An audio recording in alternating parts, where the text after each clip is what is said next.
Despite tremendous gains in technology and access to information, many people would be surprised to learn that illiteracy is a big problem in the U.S. The literacy issue today is astounding. About 21% of Americans really have low literacy skills, which means that they're going to have difficulty reading a bus schedule, difficulty reading, getting the right tip for a menu, that type of thing.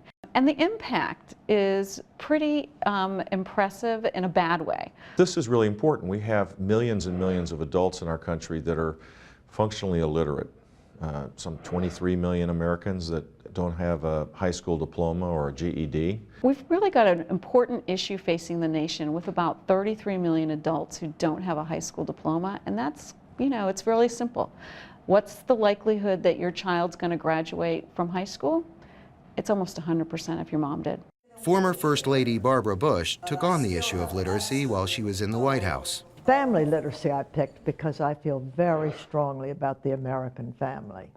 And I know when my husband was asked, what one thing did he wish he'd been able to do?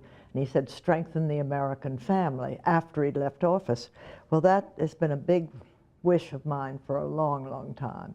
My mother, for 24 years, has built a foundation that's national in scope, that's recognized as perhaps the most important organization to promote family literacy. I just was read to as a child.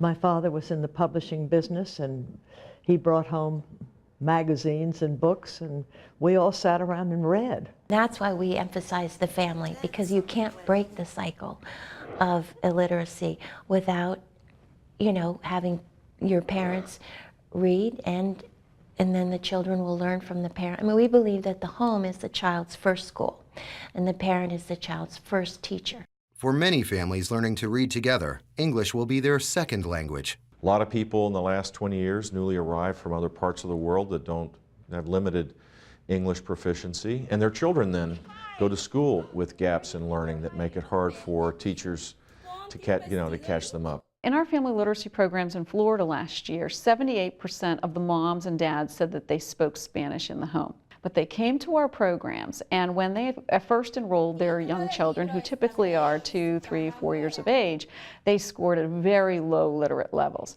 However, what's really exciting is the parents and the children both gained over a year's worth of knowledge in 1 year time, and by the time those children started kindergarten, they were on par with their peers. We've been giving out grants in over 50 states. We've given out $50 million to these family literacy programs that are in schools and churches and prisons and any place where a parent and a child can learn to read together. The foundation has made great progress in its fight against illiteracy, but it continues to face two major obstacles. Today, it is extremely difficult for somebody to admit that they don't have a high school diploma and to seek that help.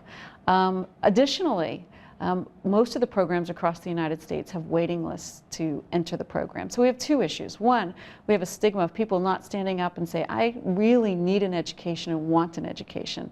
And secondly, we have some access issues that we've got to deal with as a country. Our country is no longer socially mobile. People, if you're born in poverty, there's a higher chance that you're going to stay poor, and if you're born rich, higher chance you're going to stay rich. That's not acceptable. Foundation co-chairs, former Governor Jeb Bush and Sister Doro Bush Koch, will continue their mom's efforts until the foundation reaches its goal. Just so many things that would be better if we could all read. So I hope it will mean that family literacy or literacy will be an issue in every single American household, and maybe the world.